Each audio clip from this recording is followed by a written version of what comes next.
ಶ್ರೀ ಗುರುಭ್ಯೋ ನಮಃ. ವಾಲ್ಮೀಕಿ ರಾಮಾಯಣದ ಯುದ್ಧಕಾಂಡದ 92ನೇ ಸರ್ಗ ಈ ಹಿಂದೆ ಸಮಾಪ್ತಿ ಕಂಡಿತ್ತು. ಇಂದ್ರಜಿತ್ ಲಕ್ಷ್ಮಣನ ಬಾಣಕ್ಕೆ ತುತ್ತಾಗಿ ಅಸುನೀಗಿದ. ರಾವಣ ಆ ವೃತ್ತಾಂತವನ್ನು ಕೇಳಿ ಪರಿತಪಿಸಿದ ಅನ್ನುವಲ್ಲಿಗೆ ಆ ಕಥಾಭಾಯ ಕೊನೆಗೊಂಡಿತ್ತು.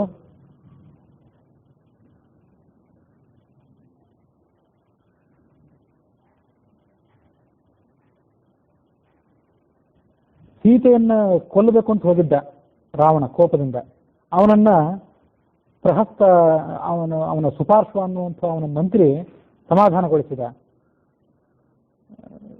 ಕೋಪಾತ್ ಸ್ತ್ರೀವಧ ನಿಶ್ಚಿತಿ, ಕೋಪಕ್ಕೆ ವಶನಾಗಿ ಸ್ತ್ರೀಯನ್ನು ವಧೆ ಮಾಡೋದು ಸರಿಯಲ್ಲ, ನಾವೆಲ್ಲ ನಿನ್ನ ಜೊತೆ ಇನ್ನೂ ಇದ್ದೇವೆ, ನಾವೆಲ್ಲ ಸೇರಿ ಯುದ್ಧ ಭೂಮಿಗೆ ಹೋಗೋಣ, ರಾಮಲಕ್ಷ್ಮಣರನ್ನ ಕೊನೆಗೊಳಿಸೋಣ ಅಂತ ಹೇಳಿದ.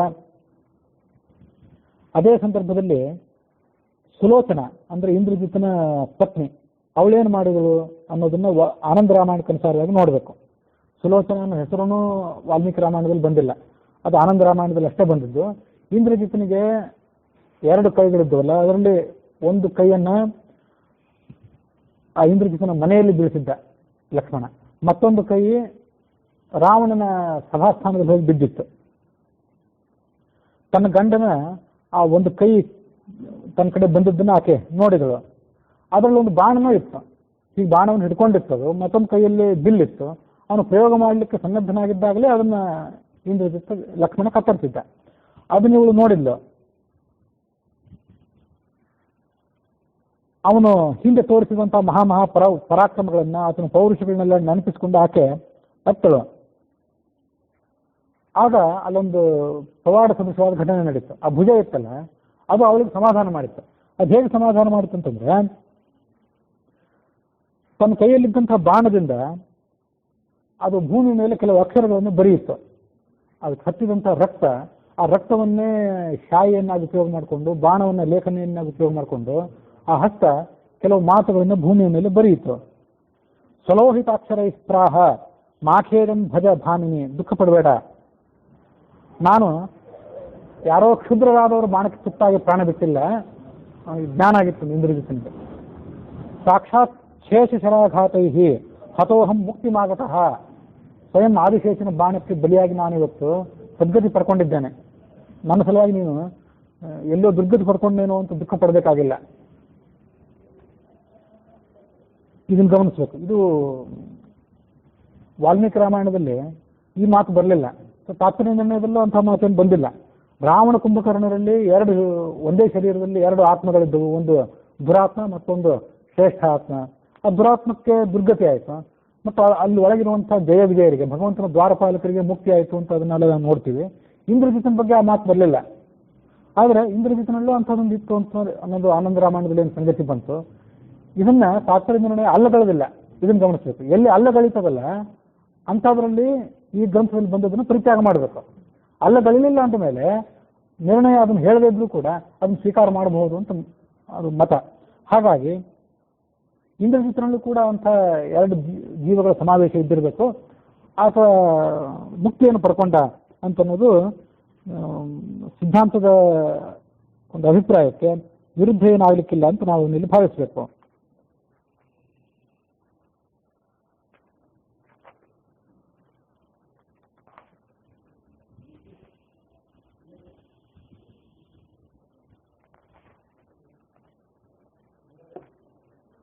ಮುಕ್ತಿಮಾಗತಃ ತ್ವಂಚಾಪಿ ಗತ್ವಾ ಶ್ರೀರಾಮಂ ನತ್ವಾ ಯಾಕಸ್ವಮತ್ಸಿರ, ನೀನೇನ್ ಮಾಡ್ಬೇಕೀಗ ಅಂದ್ರೆ ರಾಮನ ಬಳಿಗೆ ಹೋಗಿ ನನ್ನ ತಲೆ ಅಲ್ಲಿದೆ, ಈಗ ಹನುಮಂತನ ತಗೊಂಡು ಹೋಗಿದ್ದ, ಆ ತಲೆಯನ್ನ ರಾಮನನ್ನ ಪ್ರಾರ್ಥನೆ ಮಾಡಿ ಈ ಕಡೆ ತೆಗೆದುಕೊಂಡು ಬಾ. ತತ್ವಾನ್ ದಾಸತಿ ರಾಮೋಪಿ, ರಾಮ ನೀನು ಪ್ರಾರ್ಥನೆ ಮಾಡಿದ್ರೆ ಇಲ್ಲ ಅನ್ನೋದಿಲ್ಲ, ನಿನಗೆ ಆ ತಲೆಯನ್ನು ಆತ ದಯವಿಟ್ಟು ಕೊಡ್ತಾನೆ, ಹಾಗಾಗಿ ಅದನ್ನು ತೆಗೆದುಕೊಂಡು ಬಾ, ಅದರಂತೆ ಅದಕ್ಕೆ ಮಾಡಬೇಕಾದಂಥ ಅಂತ್ಯ ಸಂಸ್ಕಾರ ಏನಿದೆ ಅದನ್ನೆಲ್ಲ ಮಾಡಿ ಮುಗಿಸು ಅಂತ ಹೀಗೆ ಕೈ ಅವಳಿಗೆ ಸಮಾಧಾನ ಹೇಳಿತ್ತು. ಅದನ್ನೆಲ್ಲ ಬರೆದದ್ದನ್ನು ಓದಿಲ್ಲ ಆಕೆ ಸುಲೋಚನ. ಓದಿ ರಾವಣನಿಗೆ ಮತ್ತು ಮಂದೋದರಿಗೆ ಅದನ್ನೆಲ್ಲ ಹೇಳಿದ್ಲು. ತಾನು ಸಲವಾಲಂಕಾರ ಭೂಷಿತಳಾದ್ಲು ಮೊದಲು. ಭೂಷಿತವಾಗಿ ಅವರಿಬ್ಬರ ಬಳಿಗೆ ಹೋಗಿ ಅದನ್ನು ಹೇಳಿದ್ಲು. ಮತ್ತೆ ಒಂದು ಪಲ್ಲಕ್ಕಿಯನ್ನು ಏರ್ಪಾಡು ಮಾಡಿಕೊಂಡ್ಲು. ಪಲ್ಲಕ್ಕಿಯನ್ನು ಏರ್ಪಾಡು ಮಾಡಿಕೊಂಡು ಆ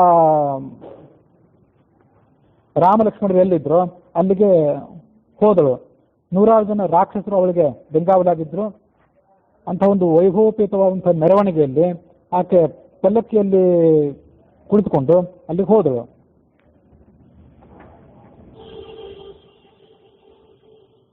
ಇಂದ್ರಜಿತ್ ದುಶ್ಯಾಸನ ಆಗಿದ್ದ. ಮುಂದೆ ರಾಮಾಯಣ ಕಾಲದಲ್ಲಿ ಇಂದ್ರಜಿತ್ ಆದವನು, ಮಹಾಭಾರತ ಕಾಲದಲ್ಲಿ ದುಶ್ಯಾಸನ ಆದಂತ ನಾವು ನಿರ್ಣಯದಲ್ಲಿ ನೋಡ್ತೀವಿ. ಅದರ ಜೊತೆಗೆ ಒಂದು ಯೋಗ್ಯ ಆತ್ಮನೂ ಅದರೊಳಗಿತ್ತು ಅಂತ ತಿಳ್ಕೊಳ್ಬಹುದು.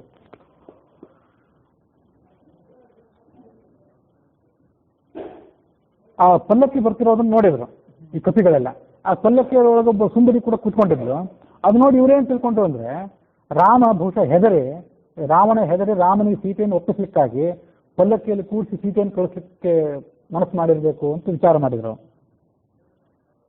ಸೀತೆಯನ್ನು ನೋಡ್ಬೇಕು, ಬಹಳ ಸುಂದರಿ ಅಂತ ಹೆಸರು ಕೇಳಿದ್ರು ಅವರೆಲ್ಲ. ನೋಡ್ಬೇಕು ಅಂತ ದುದ್ರು ಓಡಿ ಓಡಿ ಹೋದ್ರು. ಆ ಪಲ್ಲಕ್ಕಿಯನ್ನು ಸುತ್ತುವರೆದ್ರು. ಕೊನೆಗೆ ಗೊತ್ತಾಯ್ತು ಈಕೆ ಸೀತೆ ಅಲ್ಲ, ಇಂದ್ರಜಿತ್ತನ ಪತ್ನಿ ಸುಲೋಚನಾ ಅಂತ ಗೊತ್ತಾಯ್ತು ಅವರಿಗೆ. ಆ ಪಲ್ಲಕ್ಕಿಯನ್ನು ಯಾರು ಹೊತ್ತಿದ್ರಲ್ಲ ಅವರ ಮೂಲಕ ಅದು ಗೊತ್ತಾಯ್ತು. ಮತ್ತೆ ರಾಮನ ಬಳಿಗೆ ಅವರೆಲ್ಲ ಬಂದರು. ರಾಮನ ಬಳಿಗೆ ಬಂದು ಅವರು ಆ ಸಂಗತಿಯನ್ನೆಲ್ಲ ಹೇಳಿದರು. ಇಂದ್ರಜಿತ್ತನ ಪತ್ನಿ ಸುಲೋಚನಾ ನಿನ್ನನ್ನು ನೋಡಬೇಕು ಅಂತ ಬರ್ತಿದ್ದಾಳೆ ಅನ್ನುವಂಥ ಸಂಗತಿಯನ್ನು ಅವರು ಹೇಳಿದರು. ರಾಮನಿಗೆ ನಮಸ್ಕಾರ ಮಾಡಿದ್ಲು ಸುಲೋಚನಾ. ನನ್ನ ಗಂಡನ ತಲೆ ಏನಿದೆ ಅದನ್ನು ಕೊಡು ಅಂತ ಕೇಳ್ಕೊಂಡ್ಲು. ಆ ರಾಮ ಹೇಳಿದ, ಅವಳ ಭಕ್ತಿಯನ್ನು ಗಮನಿಸಿ ಹೇಳಿದ, ನೀನು ಅಪೇಕ್ಷೆ ಪಟ್ಟರೆ ನಿನ್ನ ಗಂಡನನ್ನು ನಾನು ಮತ್ತೆ ಪುನರುಜ್ಜೀವನಗೊಳಿಸ್ತೇನೆ, ನೀನು ಅಗ್ನಿ ಪ್ರವೇಶ ಮಾಡಬೇಕಾಗಿಲ್ಲ ಅಂತ ಅವಳಿಗೆ ಹೇಳಿದ ರಾಮ. ಆಗ ಅವಳಂದು, ತದಾ ಸಾ ಪ್ರಾಹ ಶ್ರೀರಾಮಂ ಪುನಃ ಸೌಮಿತ್ರಿ ಹಸ್ತತಃ ಕುತೋ ಭವೇತ್ ತನ್ಮರಣಂ ಮೋಕ್ಷದಂ ಜೀವಯಸ್ವಮ. ಲಕ್ಷ್ಮಣನ ಬಾಣಕ್ಕೆ ತುತ್ತಾಗಿ ಅವನು ಇವತ್ತು ಅಸುನಿಗಿದ್ದಾನೆ, ಅಂತ ಭಾಗ್ಯ ಅವನಿಗೆ ಮತ್ತೆಲ್ಲಿ ಸಿಕ್ಕಿತ್ತು. ಅದಕ್ಕಾಗಿ ಅವನನ್ನು ಮತ್ತೆ ಮರಳಿ ಜೀವನಕ್ಕೆ ತರೋದು ಬೇಡ, ಸದ್ಗತಿಯನ್ನು ಪಡೆದಿದ್ದಾನೆ, ಹಾಗೇ ಇರಲಿ ಅಂದವಳು. ಈಗ ಹೇಳಿ ಆ ರಾಮನಿಗೆ ನಮಸ್ಕಾರ ಮಾಡಿದ್ಲು. ಹನುಮಂತನ ಮೂಲಕ ಆ ತಲೆಯನ್ನು ತರಿಸಿ ಅವಳು ಆ ತಲೆಯನ್ನ ಲಂಕಾನಗರಕ್ಕೆ ತೆಗೆದುಕೊಂಡು ಹೋದ್ಲು. ಕೃತ್ವಾ ಶಿರಃ ಪತಯಸ್ತತ್ರ ಲಬ್ಧ್ವಾ ಸಾ ಭರ್ತು ಸಚ್ಚಿರಃ ಲಂಕಾಯಾಸ್ತೌ ಸಮಾನೀಯ ಭುಜೌ ಗತ್ವಾ ನಿಕುಂಭಿಲಾಂ. ಒಂದು ತಲೆ 2 ಹಸ್ತಗಳನ್ನು ಎರಡನ್ನು ತೆಗೆದುಕೊಂಡು ನಿಕುಂಭಿಲಾಕ್ಕೆ ಹೋದ್ಲು. ಆತ ಮೇಲಿನ ತಪಸ್ ಮಾಡ್ತಿದ್ದ ಜಾಗ ಇತ್ತಲ್ಲ ಅಲ್ಲಿ ತೆಗೆದುಕೊಂಡು ಹೋದ್ಲು. ತನ್ನ ಗಂಡನ ಶರೀರಕ್ಕೆ ಕೆಳಗಿನ ಶರೀರ ಏನಿತ್ತಲ್ಲ ಆ ಕೈಗಳಿಂದ ಮತ್ತು ತಲೆಯಿಂದ ರಹಿತವಾದ ಶರೀರ, ಅದಕ್ಕೆ ಇವನ್ನೆಲ್ಲ ಜೋಡಿಸಿ ಅದಕ್ಕೆ ಅಗ್ನಿ ಸ್ಪರ್ಶ ಮಾಡಿದ್ಲು ಮತ್ತು ಅದರಲ್ಲಿ ತಾನು ಕೂಡ ಪ್ರವೇಶ ಮಾಡಿದ್ಲು. ಸುಲೋಚನಾ ದಿವ್ಯ ದೇಹ ವೈಕುಂಠಂ ಪತಿನಾಯಯವು. ತನ್ನ ಗಂಡ ಈಗಾಗಲೇ ಮುಂದೆ ಹೋಗಿದ್ದ, ಇವಳು ಕೂಡ ದಿವ್ಯ ದೇಹವನ್ನು ಧರಿಸಿ ವೈಕುಂಠದ ಕಡೆಗೆ ಪ್ರಯಾಣ ಬೆಳೆಸಿದ್ಲು. ಈ ಕಡೆ ರಾವಣ ಮತ್ತೆ ತನ್ನ ಪರಿವಾರದೊಡಗೂಡಿ ಆ ಯುದ್ಧಕ್ಕೆ ಸಿದ್ಧನಾದ.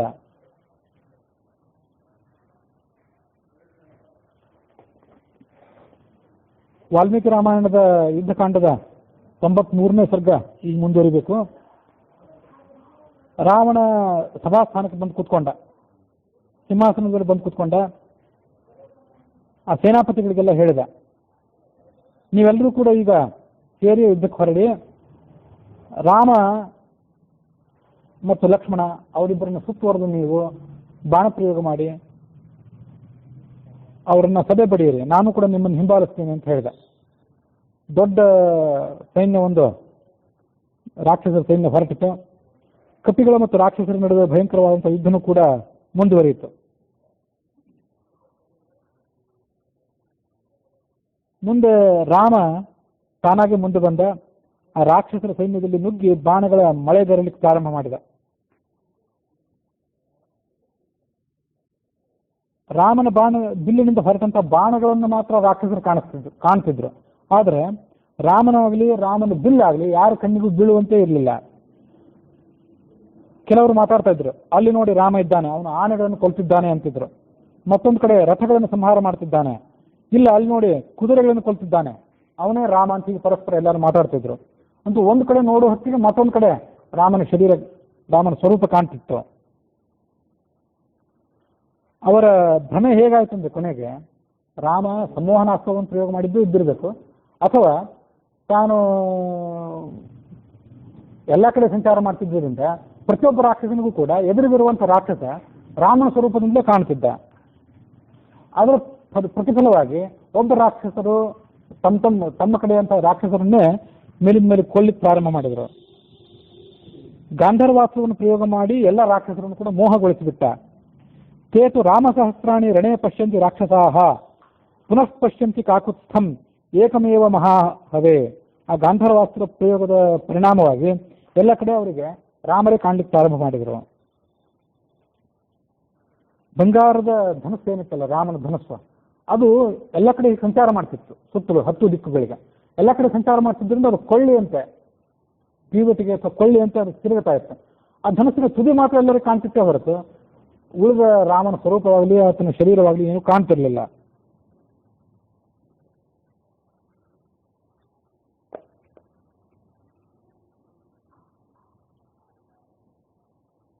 ಏಕಾಂಗಿಯಾಗಿ ದಿನದ 8ನೇ 1 ಭಾಗದ ವೇಳೆ, ಅಂದ್ರೆ ಮಧ್ಯಾಹ್ನದ ಸುಮಾರು 1:30 ಗಂಟೆ, ಒಟ್ಟು 1 ಗಂಟೆ 30 ನಿಮಿಷದ ಅವಧಿಯಲ್ಲಿ ಆತ 10,000 ರಥಗಳನ್ನ, 18,000 ಗಜ ಸೈನಿಕರು ಅಂದ್ರೆ ಆನೆಗಳು ಮತ್ತು ಆನೆಗಳನ್ನು ಏರಿ ಕುಳಿತಂತ ಸೈನಿಕರು ಹೀಗಿದ್ದಿರಬೇಕು, 14,000 ಕುದುರೆಗಳು, 2 ಲಕ್ಷ ಪದಾತಿ ಸೈನಿಕರು, ನೆಲದ ಮೇಲೆ ಓಡಾಡಿಕೊಂಡು ಯುದ್ಧ ಮಾಡುವಂತ ಸೈನಿಕರು, ಇವರೆಲ್ಲರನ್ನು ಕೂಡ ರಾಮ ಏಕಾಂಗಿಯಾಗಿ ಸಂಹರಿಸಿದ.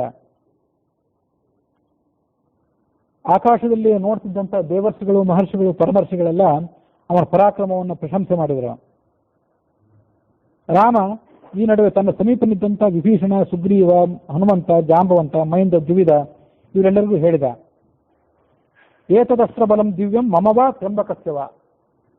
ನೀವೆಲ್ಲ ನೋಡ್ತಿದ್ದೀರಲ್ಲ ಈ ಪರಾಕ್ರಮ ಜಗತ್ತಿನಲ್ಲಿ ಇರೋದು ಇಬ್ಬರಲ್ಲಿ, ಮಮವ ತ್ರ್ಯಂಬಕಸ್ಯವ, ನಾನು ಶ್ರೀರಾಮ, ಮತ್ತೊಬ್ಬ ತ್ರ್ಯಂಬಕ ಅಂದ್ರೆ 3 ಕಣ್ಣುಳ್ಳಂಥ ಶಿವ, ಇವರನ್ನು ಬಿಟ್ಟರೆ ಬೇರೆ ಯಾರಲ್ಲೂ ಈ ಪರಾಕ್ರಮವಿಲ್ಲ ಅಂತ ಸುತ್ತಮುತ್ತಿದ್ದವರಿಗೆ ಆ ಪರಾಕ್ರಮದ ಪರಿಚಯ ಮಾಡಿಸಿದ.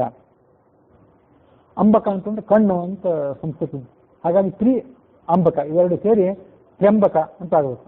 ಅದು ಯಜುರ್ವೇದವನ್ನು ಅಥವಾ ವೇದದಲ್ಲಿ ಉಚ್ಚಾರ ಮಾಡುವಾಗ ತ್ರಿಯಂಬಕ ಅಂತ ಉಚ್ಚಾರ ಮಾಡ್ತಾರೆ. ತ್ರಿಯಂಬಕ 4 ಅಕ್ಷರದ್ದು. ಲೌಕಿಕ ಸಂಸ್ಕೃತದಲ್ಲಿ ಅದು ತ್ರ್ಯಂಬಕ, ರ ಇವುಗಳ ಒತ್ತಾಕ್ಷರದ ಸಮೇತವಾಗಿ ತ್ರ್ಯಂಬಕ ಅಂತ 3 ಅಕ್ಷರದ್ದಾಗ್ತದೆ. ತ್ರಿಯಂಬಕಂ ನಿಜಾಮಹೇ ಸುಗಂಧಂ ಪುಷ್ಟಿವರ್ಧನಂ ಅನ್ನೋಲ್ಲಿ ತ್ರಿಯ ಅಂತ ಹೀಗೆ ಪ್ರತ್ಯೇಕವಾಗಿ ಉಚ್ಚಾರ ಮಾಡೋದು ವೇದದಲ್ಲಿ ನಾವು ನೋಡ್ತೀವಿ. ಅಂತೂ ಇಂಥ ದಿವ್ಯ ಪರಾಕ್ರಮ ಏನಿದೆ ನನ್ನಲ್ಲಿ ಅಥವಾ ಶಿವನಲ್ಲಿ, ಇವರಲ್ಲಿ ಬಿಟ್ಟರೆ ಬೇರೆ ಯಾರಲ್ಲೂ ಈ ಪರಾಕ್ರಮ ಕಾಣ್ತಿರ್ಲಿಲ್ಲ. ಅದಕ್ಕಾಗಿ ವಾಲ್ಮೀಕಿಗಳು ಅದನ್ನ ಏನು ವರ್ಣನೆ ಮಾಡ್ತಾರಂದ್ರೆ, ರಾಮ ಅಷ್ಟು ಸಂಹಾರವನ್ನು ಮಾಡಿದ್ದಲ್ಲ, ಆ ಸಂಹಾರ ಮಾಡಿದ ನಂತರ ಆ ಯುದ್ಧ ಭೂಮಿ ಹೇಗೆ ಕಾಣ್ತಿತ್ತಂದ್ರೆ ರುದ್ರನ ಆಟದ ಮೈದಾನದಂತೆ ಕಾಣ್ತಿತ್ತು. ರುದ್ರನಿಗೆ ಆಟ ಆಡ್ಲಿಕ್ಕೆ ಒಂದು ಪ್ರತ್ಯೇಕವಾದ ಮೈದಾನ ಇತ್ತವಿಲ್ಲ ಗೊತ್ತಿಲ್ಲ, ಹಾಗೆಲ್ಲ ಪುರಾಣದಲ್ಲಿ ನಾವು ಕೇಳೋದಿಲ್ಲ. ಆದರೆ ರುದ್ರ ದಕ್ಷ ಯಜ್ಞವನ್ನೇ ನಾಶ ಮಾಡಿದ್ದಲ್ಲ, ದಕ್ಷ ಯಜ್ಞವನ್ನ ನಾಶ ಮಾಡೋ ಸಂದರ್ಭದಲ್ಲಿ ಅವನ ಹಾವಳಿಗೆ ಸಿಕ್ಕು ಆ ಪ್ರದೇಶದ ಪರಿಸ್ಥಿತಿ ಹೇಗಾಗಿತ್ತೋ ಹಾಗೆ ಈ ಜಾಗವೂ ಆಗಿತ್ತು ಅಂತ ತಿಳ್ಕೊಳ್ಬೇಕು. ಅಥವಾ ಆಟದ ಮೈದಾನ ಅಂತಂದ್ರೆ ಇನ್ನೆಲ್ಲದಕ್ಕಿಂತ ಸೂಕ್ಷ್ಮವಾದಂಥ ಅರ್ಥ ಅಂತಂದ್ರೆ ರುದ್ರ ಅಂದ್ರೆ ಪ್ರಳಯದ ಮೂರ್ತಿ. ಆತ ಕುಪಿತನಾಗಿ ಪ್ರಳಯ ಕಾಲದಲ್ಲಿ ಜಗತ್ತನ್ನು ಹೇಗೆ ಸಂಹಾರ ಮಾಡಿದಾಗ ಆ ಜಗತ್ತಿನ ಪರಿಸ್ಥಿತಿ ಹೇಗಾಗಿರ್ತದಲ್ಲ, ಜಗತ್ತಲ್ಲಿ ಹೇಗೆ ಅಸ್ತವ್ಯಸ್ತಗೊಂಡಿರ್ತದಲ್ಲ, ಹಾಗೆ ಆ ಸಮರಾಂಗಣ ಅಸ್ತವ್ಯಸ್ತ ಆಗಿತ್ತು ಅಂತ ಅರ್ಥ ಮಾಡ್ಕೊಳ್ಬಹುದು. ಇದೇ ಸಂದರ್ಭದಲ್ಲಿ ರಾಕ್ಷಸಿಯರು ಆ ಕಡೆ ಯುದ್ಧ ನಡೆದಿತ್ತು, ಈ ಕಡೆ ಲಂಕಾನಗರದಲ್ಲಿರುವಂತಹ ರಾಕ್ಷಸಿಯರು ಗೋಳಾಡ್ತಿದ್ರು. ಅದಕ್ಕಾಗಿ ಒಂದು ಪ್ರತ್ಯೇಕವಾದ ಸರ್ಗ ಇದೆ ವಾಲ್ಮೀಕಿ ರಾಮಾಯಣದಲ್ಲಿ.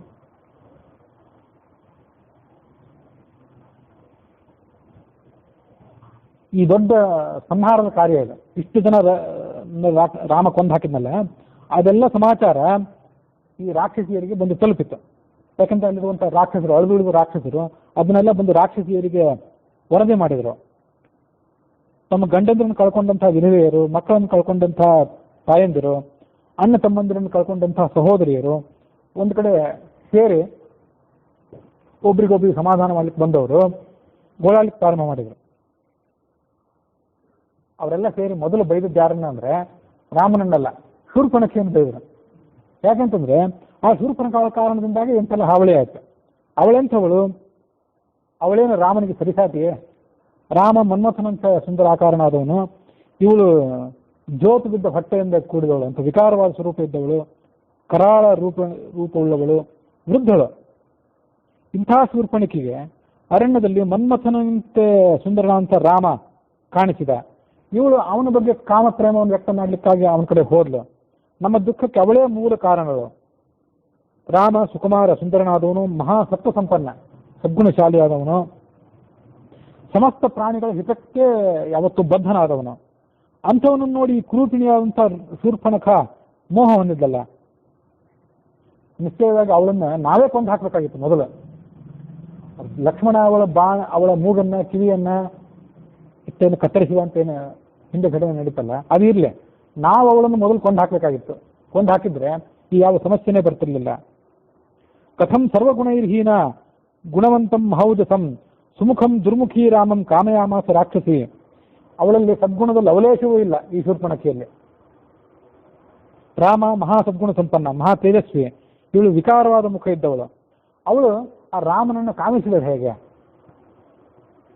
ಮುಪ್ಪಿನ ಕಾರಣದಿಂದಾಗಿ ಇವಳ ಚರ್ಮ ಎಲ್ಲ ಸುಕ್ಕುಗಟ್ಟಿ ಹೋಗಿತ್ತು, ಬಿಳಿ ಕೂದಲಾಗಿತ್ತು ಈ ಮುದುಕಿಗೆ. ಇವಳು ರಾಮನಿಗೆ ಯಾವ ದೃಷ್ಟಿಯಿಂದಲೂ ಅನುರೂಪಳಲ್ಲ. ನಮ್ಮ ಲಂಕಾ ನಗರದ ನಿವಾಸಿಗಳ ದೌರ್ಭಾಗ್ಯ ಇದೆ. ಇವಳು ಈ ದೌರ್ಭಾಗ್ಯದ ಕಾರಣದಿಂದಾಗಿ ಈ ಶೂರ್ಪಣಖ ರಾಮನ ಬೆನ್ನು ಹತ್ತಿ ಹೋದ್ಲು. ಇಂಥ ಅಪಹಾಸ್ಯಕರವಾದ ಕೆಲಸವನ್ನು ಮಾಡಿಲ್ಲ. ಈ ಶೂರ್ಪಣಖ ತಾನು ಹೋಗಿ ನನ್ನನ್ನು ಮದುವೆ ಮಾಡ್ಕುವಂತ ರಾಮನಿಗೇನು ಗಂಟು ಬಿದ್ದಲ್ಲ, ಇದು ಲೋಕ ನಿಂದ್ಯವಾದದ್ದು. ಜನ ಇದನ್ನು ನಿಂದೆ ಮಾಡ್ತಾರಷ್ಟೇ ಅಲ್ಲ, ಅಪಹಾಸ್ಯನ ಕೂಡ ಮಾಡ್ತಾರೆ.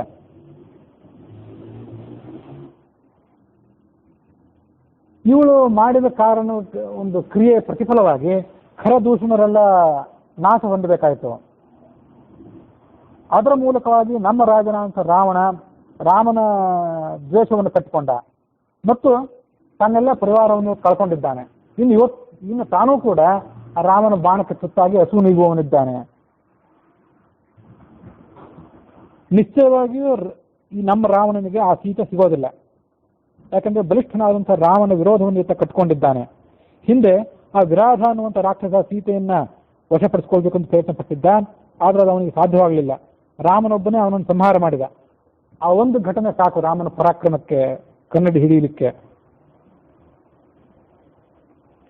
ಆ ಜನಸ್ಥಾನದಲ್ಲಿ ದಂಡಕಾರಣ್ಯದಲ್ಲಿ 14,000 ಜನ ರಾಕ್ಷಸರನ್ನ ರಾಮನೊಬ್ಬನೇ ಸಂಹಾರ ಮಾಡಿದ. ಖರ ದೂಷಣ ತ್ರಿಶಿರಸ್ಥರನ್ನ ಸಂಹಾರ ಮಾಡಿದ. ಕಬಂಧ ಅಂತ ಮತ್ತೊಬ್ಬ ರಾಕ್ಷಸ ಇದ್ದ. ಅವನಿಗೆ 1 ಯೋಜನ ಉದ್ದವಾದಂತಹ ತೋಳುಗಳಿದ್ದವು. ತಾನು ಕೂತಲ್ಲಿಂದಲೇ ಆ ತೋಳುಗಳನ್ನು ದೂರಕ್ಕೆ ಚಾಚಿ ಎಲ್ಲ ಪ್ರಾಣಿಗಳನ್ನು ಹಿಡಿದುಕೊಂಡು ತನ್ನ ಬಾಯೊಳಗೆ ಆತ ತುರ್ಕೊಳ್ತಿದ್ದ.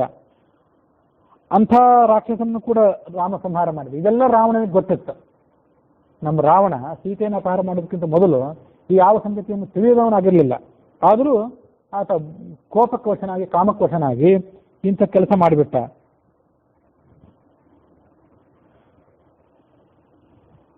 ಈ ಕಬಂಧ ವಿರಾಧರ ಘಟನೆ ಆದ ಮೇಲೆ ಸುಗ್ರೀವನ ಘಟನೆ.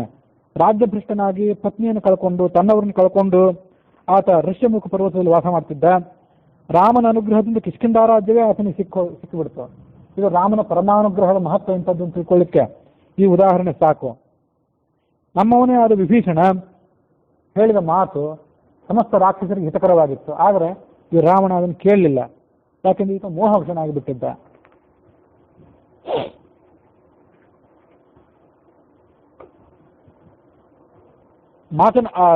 ವಿಭೀಷಣ ಹೇಳಿದ ಮಾತನ್ನು ಈತ ಕೇಳಿದ್ದರೆ ನಮ್ಮ ಲಂಕಾನಗರ ಇವತ್ತು ಈ ಸ್ಮಶಾನದಂತೆ ಹಾಳು ಬೀಳ್ತಿರ್ಲಿಲ್ಲ. ರಾಮ ಕುಂಭಕರ್ಣನನ್ನ ಸಂಹಾರ ಮಾಡಿದ. ಅತಿಕಾಯ, ನರಾಂತಕ, ದೇವಾಂತಕ ಮೊದಲಾದವರನ್ನ ಲಕ್ಷ್ಮಣ ಸಂಹಾರ ಮಾಡಿದ. ಮತ್ತೆ ಇಂದ್ರಜಿತನನ್ನು ಕೂಡ ಲಕ್ಷ್ಮಣ ಕೊಂದು ಹಾಕಿದ. ಇಷ್ಟಾದ್ರೂ ಕೂಡ ರಾಮನ ಪ್ರಭಾವ ಎಂಥದ್ದನ್ನೊಂದು ಅರ್ಥ ಮಾಡ್ಕೊಳ್ಳಿಲ್ಲ. ಒಬ್ಬಳು ಗೋಳಾಡಿದ್ಲ, ನನ್ನ ಮಗ ಈ ಘೋರವಾದ ಯುದ್ಧದಲ್ಲಿ ಪ್ರಾಣ ಬಿಟ್ಟ, ನನ್ನ ಸಹೋದರ ಸತ್ತು ಹೋದಂತ ಮತ್ತೊಬ್ಬಳು ಹೇಳ್ಕೊಂಡ್ಲು. ನಿಮ್ಮಿಬ್ಬರಿಗೂ ಒಬ್ಬ ಮಗ ಹೋದ, ಒಬ್ಬ ಸಹೋದರ ಇದ್ದಾನೆ, ಸಹೋದರನು ಹೋದ, ಆದ್ರೆ ಗಂಡ ಇದ್ದಾನಲ್ಲ ನಿಮಗೆ, ನೀವು ಇನ್ನೂ ವಿಧವೆಯರಂತೂ ಆಗಿಲ್ಲ, ನಾನು ವಿಧವೆಯೇ ಆಗಿಬಿಟ್ಟಿದ್ದೇನೆ, ನನ್ನ ದೌರ್ಭಾಗ್ಯ ನಾನೇ ಹೇಳ್ಕೋಬೇಕು ಅಂತ ಮತ್ತೊಬ್ಬಳು ಗೋಳಾಡಿದ್ಲು. ಇಂಥ ಮಾತುಗಳೆಲ್ಲ ಹೊರಗೆ ಕೇಳಿ ಬರ್ತಾ ಇದ್ವು. ರುದ್ರೋವಾ ಯದಿವಾ ವಿಷ್ಣು ಮಹೇಂದ್ರೋವಾ ಶತಕೃತು ಹಂತಿನೋ ರಾಮರೂಪೇಣ ಯದಿವಾ ಸ್ವಯಂ ಅಂತಕಃ. ಆ ರಾಕ್ಷಸರಲ್ಲಿ ಏನು ಆಲೋಚನೆ ಮಾಡಿದ್ರು ಅಂದ್ರೆ, ಈ ರಾಮ ಅಂದ್ರೆ ಇವನು ರಾಮ ಅಲ್ಲ, ಇವನು ಸ್ವಯಂ ರುದ್ರನೇ ಆಗಿದ್ದಿರಬೇಕು, ಅಥವಾ ವಿಷ್ಣು ಆಗಿದ್ದಿರಬೇಕು, ಅಥವಾ ಮಹೇಂದ್ರ ಆಗಿರಬೇಕು. ಮಹೇಂದ್ರೋವಾ ಶತಕ್ರತು, 100 ಯಜ್ಞಗಳನ್ನು ಮಾಡಿ 3 ಲೋಕದ ಪದವಿಯನ್ನ ಆಳುತ್ತಿರುವಂಥ ಇಂದ್ರನಾಗಿದ್ದಿರಬೇಕು. ಅವರೇ ಅಂತಿನೋ ರಾಮರೂಪೇಣ, ರಾಮನ ರೂಪದಿಂದ ಅವರೇ ಕೊಲ್ತಿರ್ಬೇಕು. ಅಥವಾ ಇವ್ರು ಯಾರು ಅಲ್ಲದೆ ಇದ್ರು ಸ್ವಯಂ ಅಂತಕ, ಯಮನೇ ರಾಮನ ರೂಪದಿಂದ ಬಂದು ನಮ್ಮನ್ನ ಕೊಲ್ತಾ ಇದ್ದಿರಬೇಕು. ನಮ್ಮ ಜೀವನದ ಆಸೆನೇ ಮುಗಿದು ಹೋಗಿದೆ ಇವತ್ತು. ಈ ಭಯ, ಈ ದುರಂತಕ್ಕೆ ಕೊನೆ ಯಾವತ್ತು ಅನ್ಕೊಂಡ್ರು ಆ ರಾಕ್ಷಸರು. ರಾವಣ ಶೂರ ಹೌದು, ಬ್ರಹ್ಮನಿಂದ ದೊಡ್ಡ ದೊಡ್ಡ ವರಗಳನ್ನು ಪಡ್ಕೊಂಡಿದ್ದಾನೆ ಹೌದು, ಆದರೆ ರಾಮನ ಬಾಣಕ್ಕೆ ಯಾರು ತುತ್ತಾಗಿರ್ತಾರೆ, ರಾಮನ ವಿರೋಧಕ್ಕೆ ಯಾರು ಬಲಿಯಾಗಿರ್ತಾರೆ, ಅವನನ್ನ ಅಂಥ ರಾವಣನನ್ನ ರಕ್ಷಣೆ ಮಾಡಲಿಕ್ಕೆ ದೇವ ಗಂಧರ್ವ ಪಿಶಾಚ ರಾಕ್ಷಸರಲ್ಲಿ ಯಾರೂ ಸಮರ್ಥರಲ್ಲ. ಎಲ್ಲಾ ಥರದ ಅಪಶಕನ ಉತ್ಪಾತಗಳು ನಮಗೆ ಇವತ್ತು ಕಾಣ್ತಾ ಇವೆ. ನಮ್ಮ ರಾಜ ರಾವಣ ದೇವತೆಗಳಿಂದ, ರಾಕ್ಷಸರಿಂದ, ಪಿಶಾಚಿಗಳಿಂದ ಮರಣ ಬರಬಾರ್ದು ಅಂತ ಕೇಳ್ಕೊಂಡ, ಮನುಷ್ಯರಿಂದ ಮರಣ ಬರಬಾರ್ದು ಅಂತ ಕೇಳ್ಕೊಳ್ಳಿಲ್ಲ ಆತ. ಈ ರಾಮ ಇವತ್ತು ಮನುಷ್ಯ ರೂಪದಿಂದ ಬಂದಿದ್ದಾನೆ. ಆ ಮನುಷ್ಯರಿಂದ ನಮಗೆ ಇವತ್ತು ಭಯ ಬಂದಿದೆ. ರಾಕ್ಷಸರಿಗೆಲ್ಲ ಈಗ ಮನವರಿಕೆ ಆಯಿತು. ಬೇಕಾದಷ್ಟು ವರಗಳನ್ನು ಬ್ರಹ್ಮನ ಮೂಲಕ ಪಡ್ಕೊಂಡ ನಮ್ಮ ರಾಜ, ಕೊಬ್ಬಿ ದೇವತೆಗಳಿಂದ ಪೀಡಿಸಿದ. ಅವರೆಲ್ಲ ಚತುರ್ಮುಖ ಬ್ರಹ್ಮನನ್ನು ಪ್ರಾರ್ಥನೆ ಮಾಡಿದರು. ಆಗ ಅವನು ಹೇಳಿದ,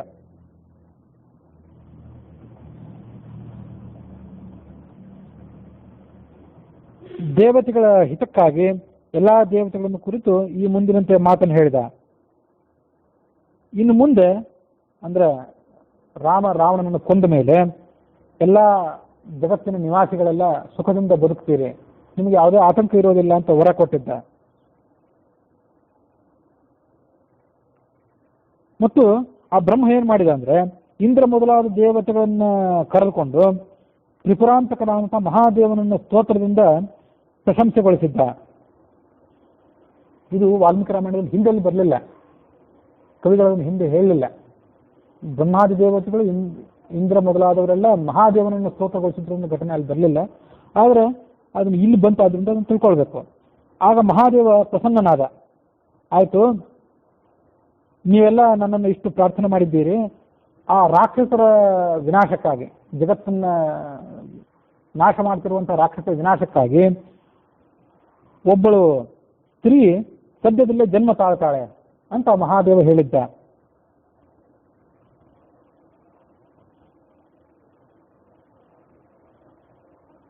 ಹೀಗೆ ಆ ದೇವತೆಗಳೆಲ್ಲ ಸೇರಿ, ಚತುರ್ಮುಖ ಬ್ರಹ್ಮ, ಮಹಾದೇವ, ಇಂದ್ರಾದಿ ದೇವತೆಗಳೆಲ್ಲ ಸೇರಿ ಕ್ಷುಧಾ ಅನ್ನುವಂಥ ಒಬ್ಬ ದೇವತೆಯನ್ನ ಸೃಷ್ಟಿ ಮಾಡಿದರು. ಕ್ಷುಧಾ ಅಂದ್ರೆ ಸಂಸ್ಕೃತದಲ್ಲಿ ಹಸಿವು ಅಂತ ಅರ್ಥ. ಆ ಹಸಿವು ಅನ್ನುವ ದೇವತೆಯನ್ನ ಸೃಷ್ಟಿ ಮಾಡಿದರು. ಅವಳು ಎಲ್ಲ ದಾನವರನ್ನ ಭಕ್ಷಣೆ ಮಾಡಲಿಕ್ಕೆ ಸಮರ್ಥಳು.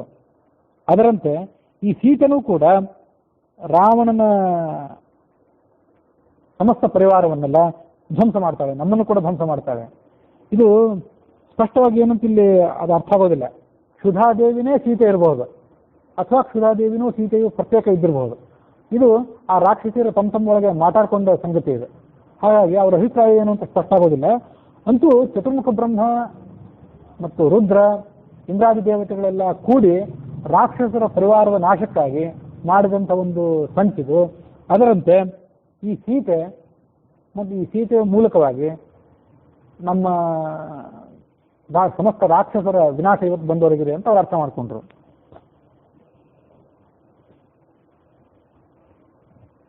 ನಮ್ಮನ್ನು ಯಾರು ಇವತ್ತು ಕಾಪಾಡುವವರು, ರಾಮನ ಕಡೆಯಿಂದ ನಮ್ಮನ್ನು ಯಾರು ಕಾಪಾಡುವವರು ಅಂತ ಹೀಗೆ ಅವರೆಲ್ಲ ಗೋಳಾಡಿದ್ರು. ಆದರೆ ನಮ್ಮಲ್ಲಿ ಒಬ್ಬನೇ ವಿಭೀಷಣ ಬುದ್ಧಿವಂತ, ಅವನು ಇವತ್ತು ಈ ವಿನಾಶಕ್ಕೆ ಬಲಿಯಾಗೋದಿಲ್ಲ. ಯಾಕಂದ್ರೆ ಅವನು ಮೊದಲೇ ರಾಮನಿಗೆ ಶರಣಾಗತನಾಗಿಬಿಟ್ಟಿದ್ದಾನೆ. ಆ ಮೂಲಕ ಆತ ಬದುಕಿ ಉಳಿದ. ಅವನೊಬ್ಬರನ್ನು ಬಿಟ್ಟು ಉಳಿದವರೆಲ್ಲ ನಾವು ಸತ್ತೋಗಿಬಿಡ್ತೇವೆ.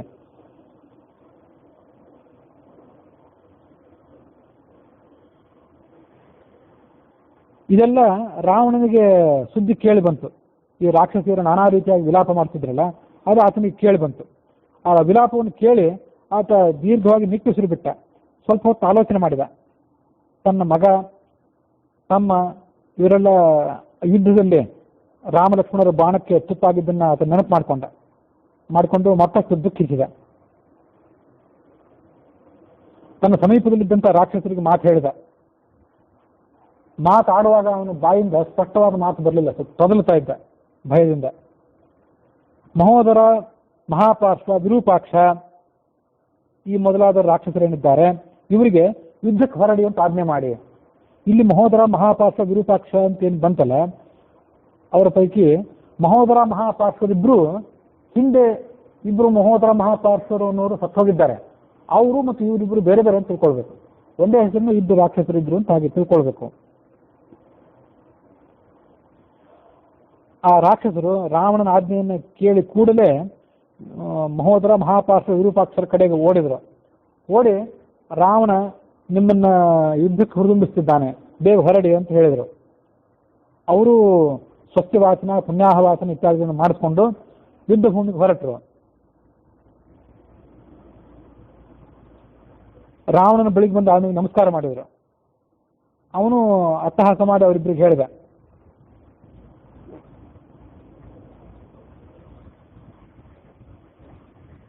ಇಲ್ಲಿ ತನಕ ರಾಮ ಲಕ್ಷ್ಮಣರು ನಮಗೇನು ಹಾವಳಿ ಮಾಡಿದ್ದಾರೆ, ಖರ, ಕುಂಭಕರ್ಣ, ಪ್ರಹಸ್ತ, ಇಂದ್ರಜಿತ್ ಮೊದಲಾದವರನ್ನು ಕೊಂದಿದ್ದಾರೆ. ಅದಕ್ಕೆ ಪ್ರತೀಕಾರ ನಾನಿವತ್ತು ಮಾಡುವವನಿದ್ದೇನೆ. ನೀವು ನನಗಿಂತ ಮೊದಲು ಯುದ್ಧಕ್ಕೆ ಹೋಗಿ, ನಿಮ್ಮ ಜೊತೆಗೆ ನಾನು ಕೂಡ ಬರುವವನಿದ್ದೇನೆ ಅಂತ ಹೇಳಿದ. ಆ ಮಾತನ್ನು ಕೇಳಿ ಮಹಾಪಾರ್ಶ್ವ ಆ ಸೇನಾಪತಿಯಾದವನಿಗೆ ಹೇಳಿದ, ದೊಡ್ಡ ಸೈನ್ಯದ ತುಕಡಿಯೊಂದನ್ನು ತಯಾರು ಮಾಡಿರಿ, ರಾವಣನ ಜೊತೆಗೆ ಆ ಸೈನ್ಯ ಹೊರಡಲಿ ಅಂತ ಹೀಗೆ ಹೇಳಿದರು. ಆ ಬಲಾಧ್ಯಕ್ಷರು ಏನು ಮಾಡಿದರು, ಬಲ ಅಂದ್ರೆ ಸೈನ್ಯ, ಅದರ ಅಧ್ಯಕ್ಷರು ಅಂದ್ರೆ ಸೇನಾಪತಿಗಳು. ಅವರು ಲಂಕಾನಗರದ ಪ್ರತಿಯೊಂದು ಮನೆಗೂ ಕೂಡ ತೆರಳಿದರು. ಲಂಕಾನಗರದ ಪ್ರತಿಯೊಂದು ಮನೆಗೂ ಕೂಡ ತೆರಳಿ ಅಲ್ಲಿ ಪ್ರತಿಯೊಂದು ಮನೆಯಲ್ಲಿದ್ದಂಥವ್ರನ್ನು ಕೂಡ ಓಡಿಸಿದ್ರು, ಹೊರಗೆ ಕರೆದರು, ಬನ್ನಿ ಯುದ್ಧಕ್ಕೆ ಬನ್ನಿ ಅಂತ ಕರೆದರು. ಅವರೆಲ್ಲರೂ ನಾನಾ ಥರದ ಆಯುಧಗಳು, ಖಡ್ಗ, ಪಟ್ಟಿಷ, ಶೂಲ, ಗದೆ, ಒನಕೆ ಮೊದಲಾದ ನಾನಾ ಥರದ ಆಯುಧಗಳನ್ನು ಎತ್ಕೊಂಡು ಅವರು ಕೂಡ ಯುದ್ಧಕ್ಕೆ ಹೊರಟರು. ಬಹುಸಂಖ್ಯಾತರಾದಂತಹ ದೊಡ್ಡ ಸೈನ್ಯವನ್ನು ಕಟ್ಟಿಕೊಂಡು ರಾಕ್ಷಸರಿಂದ ಸಮೇತನಾಗಿ ಈ ರಾವಣ ಯುದ್ಧ ಭೂಮಿಗೆ ಬಂದ.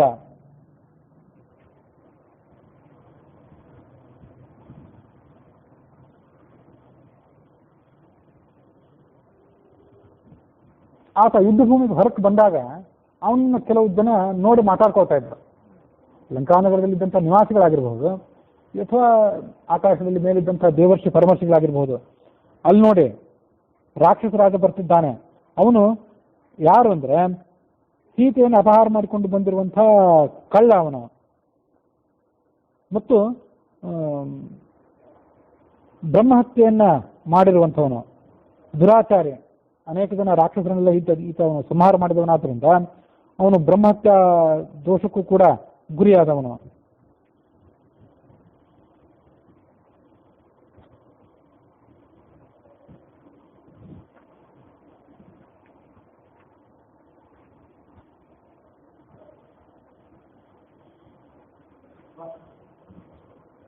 ಹೀಗೆ ಅವನು ನೋಡಿ ಜನ ಮಾತಾಡ್ತಾ ಇದ್ರು.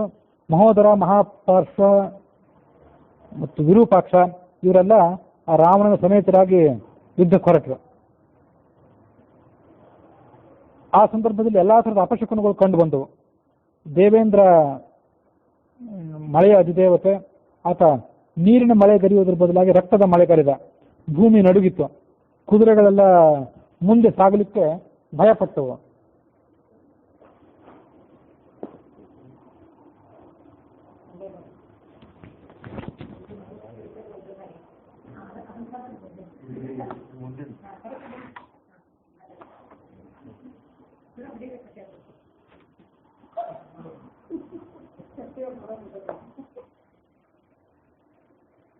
ರಾವಣನ ಎಡಗಣ್ಣು, ಎಡತೋಳು ಇವೆಲ್ಲ ಕಂಪಿಸಿ ಪ್ರಾರಂಭ ಮಾಡಿದವು. ಆತನ ಮುಖ ವಿವರಣ ಆಯಿತು, ಬಣ್ಣ ಕೆಟ್ಟಿತು, ಧ್ವನಿಯೂ ಕೂಡ ಬದಲಾಯಿತು. ಯಾವತ್ತೂ ಕೂಡ ಆತನ ಧ್ವನಿಯಲ್ಲಿ ಏನು ದರ್ಪ ಇರ್ತಿತ್ತು, ಆವತ್ತಿನ ಆ ದರ್ಪ ಕಾಣ್ತಿರ್ಲಿಲ್ಲ.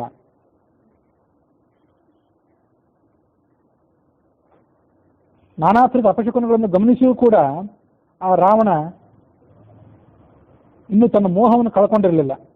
ಯುದ್ಧ ಮಾಡ್ಲಿಕ್ಕಂತ ಹೇಳಿ ಆತ ಮುಂದೆ ಹೋದ. ರಾವಣ ತನ್ನ ಬಾಣಗಳನ್ನು ಪ್ರಯೋಗ ಮಾಡಿ ಕಪಿ ಸೈನ್ಯವನ್ನು ಧ್ವಂಸ ಮಾಡಲಿಕ್ಕೆ ಪ್ರಾರಂಭ ಮಾಡಿದ. ಪತಂಗದ ಹುಳುಗಳು ಅಗ್ನಿಯನ್ನು ಸಮೀಪಿಸಿ ತಮ್ಮ ಪ್ರಾಣ ಪರಿತ್ಯಾಗ ಮಾಡುವಂತೆ ವಾನರ ಸೈನಿಕರು ಈ ರಾವಣನ ಬಾಣದ ಪ್ರಹಾರವನ್ನು ಸಹಿಸಿಕೊಳ್ಳಿಕ್ಕಾಗಲಿಲ್ಲ.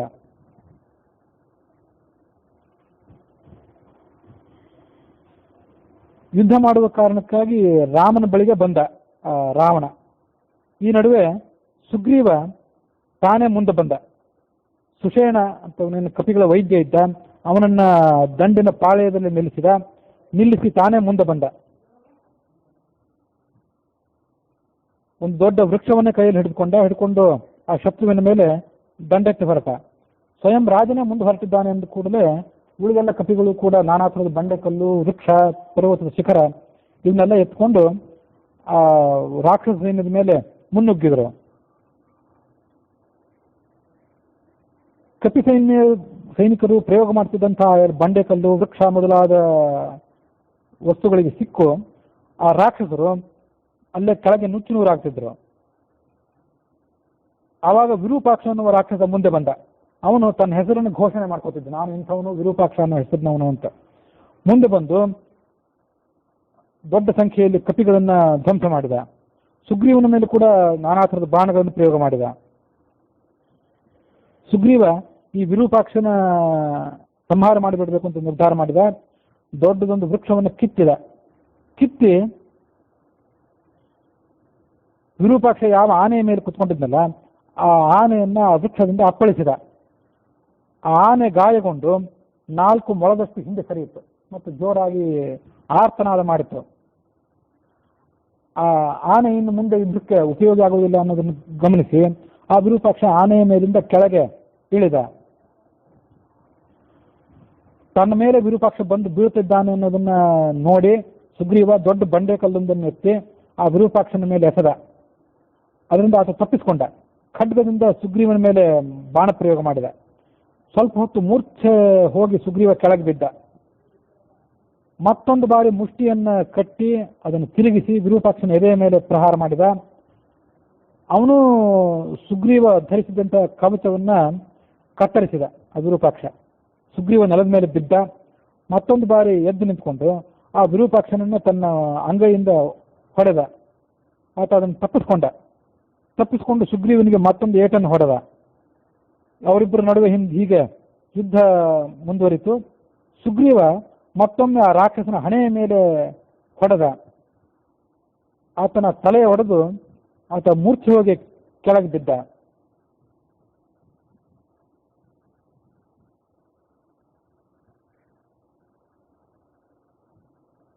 ತಲೆ ಒಡೆದ ಕಾರಣದಿಂದಾಗಿ ಆತನ ಹಣೆ, ಕಣ್ಣು, ಮೂಗು ಇವೆಲ್ಲ ಮತ್ತಷ್ಟು ವಿಕಾರವಾಗಿ ಕಾಣ್ತಾ ಇತ್ತು. ಅವನ ಅಂಥ ಪರಿಸ್ಥಿತಿಯನ್ನು ನೋಡಿ ವಾನರ ಸೈನಿಕರು ಮತ್ತಷ್ಟು ಉತ್ಸಾಹಭರಿತರಾಗಿ ಯುದ್ಧಕ್ಕೆ ಮುಂದುವರೆದರು.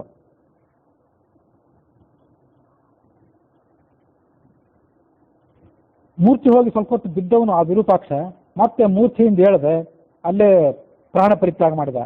ರಾಮನಿಗೆ ಅದು ದೊಡ್ಡ ಸಂಕಟದಂತೆ ವರದಿಯಾಯಿತು. ಅಸ್ಮಿನ್ ಕಾಲೇ ಮಹಾಬಾಹೋ ದಯಾಶಾಮೆ ತ್ವಯಿಸ್ಥಿತ. ಸಮೀಪದಲ್ಲಿದ್ದಂಥ ಮಹೋದರ ಅಂತ ಮತ್ತೊಬ್ಬ ಏನಿದ್ನಲ್ಲ ಅವನನ್ನು ಕರೆದು ಆಯ್ತು, ಆ ವಿರೂಪಾಕ್ಷ ಪ್ರಾಣ ಪರಿತ್ಯಾಗ ಮಾಡಿದ. ಆದರೆ ಈಗ ನೀನು ಮಹೋದರ ಯುದ್ಧಕ್ಕೆ ಹೋಗಬೇಕು, ನಿನ್ನ ಮೇಲೆ ನನಗೆ ದೊಡ್ಡ ಭರವಸೆ ಇದೆ ಅಂತ ರಾವಣ ಅವನಿಗೆ ಹೇಳಿದ. ಮಹೋದರ ಮುನ್ನುಗ್ಗಿದ. ಕಪಿಗಳು ಮತ್ತು ರಾಕ್ಷಸರ ನಡುವೆ ಮತ್ತೊಮ್ಮೆ ಭಯಂಕರವಾದ ಯುದ್ಧ ನಡೆಯಿತು. ಸುಗ್ರೀವ ದೊಡ್ಡ ಒಂದು ಬಂಡೆಕಲ್ಲನ್ನು ಎತ್ಕೊಂಡು ಆ ಮಹೋದರನ ಮೇಲೆ ಪ್ರಯೋಗ ಮಾಡಿದ. ಮಹೋದರ ಗಾಬರಿಗೊಳ್ಳಿಲ್ಲ. ಆ ಬಂಡೆಕಲ್ಲನ್ನು ತನ್ನ ಬಾಣಗಳಿಂದ ನುಚ್ಚು ನೂರು ಮಾಡಿದ. ಸುಗ್ರೀವನ ಮೇಲೆ ಮತ್ತಷ್ಟು ಬಾಣಗಳನ್ನ ಹೊಡೆದ. ಸಮೀಪದಲ್ಲಿ ಒಂದು ಪರಿಘಾಯುಧ ಬಿದ್ದದನ್ನು ಸುಗ್ರೀವ ನೋಡಿದ. ಅದನ್ನು ಎತ್ಕೊಂಡು ಆ ಪರಿಘಾಯುಧದಿಂದ ಮಹೋದರನ ಕುದುರೆಗಳನ್ನೆಲ್ಲ ಅಪ್ಪಳಿಸಿ ಸಂಹರಿಸಿದ. ರಥವನ್ನು ಕಳ್ಕೊಂಡು ಮಹೋದರ ತನ್ನ ರಥದಿಂದ ಕೆಳಗೆ ಧುಮುಕಿದ. ಒಂದು ಗದೆಯನ್ನು ಕೈಯಲ್ಲಿ ಎತ್ಕೊಂಡು ಸುಗ್ರೀವನನ್ನು ಎದುರಿಸಿದ. ಮಹೋದರನ ಕೈಯಲ್ಲಿ ಗದೆ ಮತ್ತು ಸುಗ್ರೀವನ ಕೈಯಲ್ಲಿ ಪರಿಘಾಯುಧ. ಹೀಗೆ ಅವರಿಬ್ಬರು ಯುದ್ಧ ಮಾಡಿದರು. ಮಹೋದರ ಗದೆಯನ್ನು ಸುಗ್ರೀವನ ಎದೆಯ ಮೇಲೆ ಹೊಡೆದ. ಆ ಎದೆ ಮೇಲೆ ಅದು ಬಂದು ಬೀಳೋದಕ್ಕಿಂತ ಮೊದಲೇ ಪರಿಘಾಯದಿಂದ ಆ ಗದೆಯನ್ನು ಆತ ದೂರ ಮಾಡಿದ. ಆ ಗದೆ ನುಚ್ಚುನೂರಾಗಿ ಕೆಳಗೆ ಬಿತ್ತು. ಸುಗ್ರೀವ ನೆಲದ ಮೇಲೆ ಬಿದ್ದಂಥ ಮತ್ತೊಂದು ಒನಕೆಯನ್ನ, ಆ ಒನಕೆ ಅಂದ್ರೆ ಅದು ಕಟ್ಟಿಗೆಯ ಒನಕೆ ಅಲ್ಲ, ಅದು ಮರದಿಂದ ತಯಾರಾಗಿದ್ದಲ್ಲ, ಲೋಹದ ಒನಕೆ, ಅಂಥ ಒನಕೆಯನ್ನು ಎತ್ತಿಕೊಂಡು ಅದರಿಂದ ಮಹೋದರನನ್ನ ಹೊಡೆದ. ಮತ್ತೊಂದು ಗದೆಯನ್ನ ಆ ಮಹೋದರ ಕೈಯಲ್ಲಿ ಎತ್ಕೊಂಡ. ಆ ಎರಡೂ ಆಯುಧಗಳು ನುಚ್ಚುನೂರಾಗಿ ಕೆಳಗೆ ಬಿದ್ದುವು. ಇಬ್ಬರು ಆಯುಧಗಳನ್ನು ಬಿಟ್ಟು ಪರಸ್ಪರ ಮುಷ್ಟಿಗಳಿಂದ ಯುದ್ಧ ಮಾಡಿದ್ರು. ಯಾರೊಬ್ಬರು ಸೋಲಿಲ್ಲ, ಯಾರೊಬ್ಬರು ಗೆಲ್ಲಿಲ್ಲ ಕೂಡ.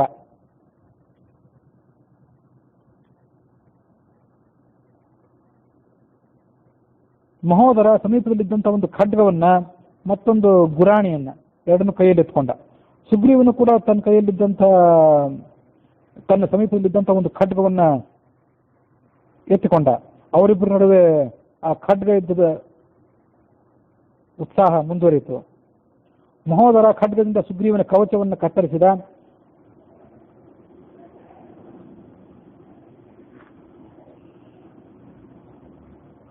ಪ್ರಹರಿಸಿದಾಗ ಆ ಮಹೋದರನ ಖಡ್ಗ ಸುಗ್ರೀವನ ಕವಚದಲ್ಲಿ ಸಿಕ್ಕಾಕೋತು. ಅದನ್ನು ಕಷ್ಟಪಟ್ಟು ಆತ ಹೊರ ತೆಗಿಬೇಕು ಅಂತ ಪ್ರಯತ್ನ ಪಡ್ತಿದ್ದಾಗ ಈ ಸುಗ್ರೀವ ತನ್ನ ಕೈಯಲ್ಲಿದ್ದಂಥ ಖಡ್ಗದಿಂದ ಆ ಮಹೋದರನ ತಲೆಯನ್ನು ಕತ್ತರಿಸಿದ.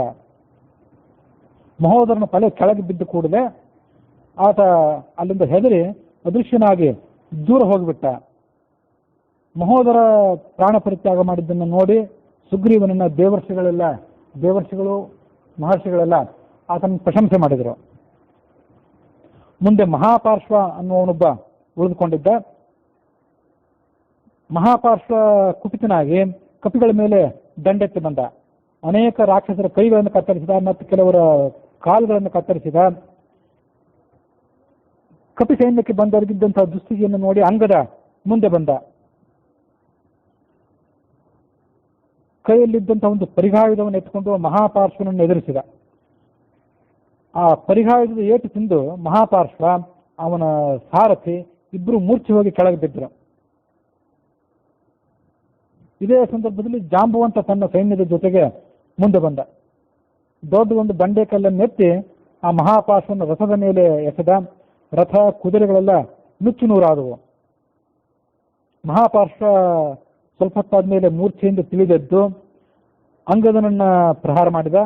ಅದರಂತೆ ಜಾಂಬುವಂತನ ಮೇಲೆ ಕೂಡ 3 ಬಾಣಗಳನ್ನ ಪ್ರಯೋಗ ಮಾಡಿದ.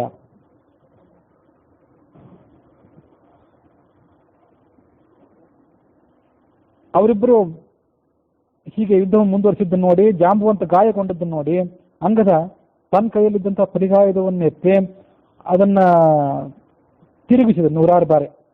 ಎರಡೂ ಕೈಯಿಂದ ತಿರುಗಿಸಿ ಆ ಮಹಾಪಾರ್ಶ್ವನ ಮೇಲೆ ಎಸೆದ.